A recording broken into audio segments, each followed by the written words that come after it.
मुख्तार अंसारी से शहाबुद्दीन तक, जानिए क्या करते हैं राजनीति के इन 5 बाहुबलियों के बेटे।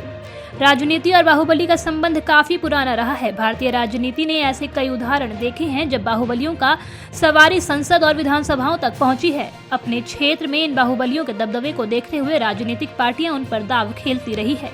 एक जमाना था जब अतीक अहमद, मुख्तार अंसारी, शहाबुद्दीन, डीपी यादव और राजा भैया जैसे दबंग संसद और विधानसभाओं में राजनीति और बाहुबली के समीकरण को पूरे हनक से साबित करते दिखते थे। लेकिन धीरे धीरे इन लोगों के कारनामों का कच्चा छिट्टा बाहर आते गया और इनमें से बहुत से जेल के अंदर होते गए।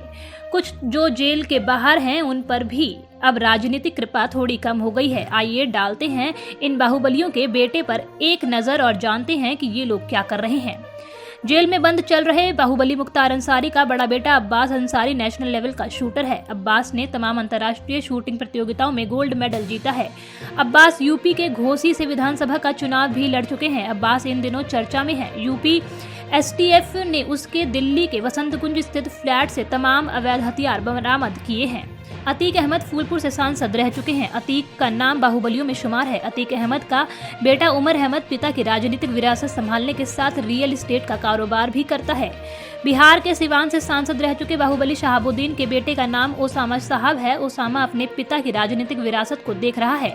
इस तरह की चर्चा थी कि ओसामा सिवान से राजद के टिकट पर 2019 का लोकसभा चुनाव लड़ सकता है। हालांकि राजद ने ओसामा की मां हिना साहब पर दाव खेला था। ओसामा ने चुनाव में मां के लिए कैंपेनिंग की थी।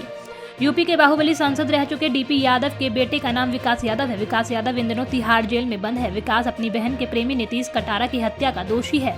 प्रतापगढ़ के बाहुबली राजा भैया के 2 बेटे हैं, शिवराज और ब्रजराज। दोनों अभी छोटे हैं और पढ़ाई कर रहे हैं। पिछले साल राजा भैया के दोनों बेटों की यूपी के सीएम योगी आदित्यनाथ के साथ तस्वीर वायरल हुई थी। उस समय ऐसे कयास लगाए जा रहे थे कि राजा भैया भी बीजेपी का दामन थाम सकते हैं।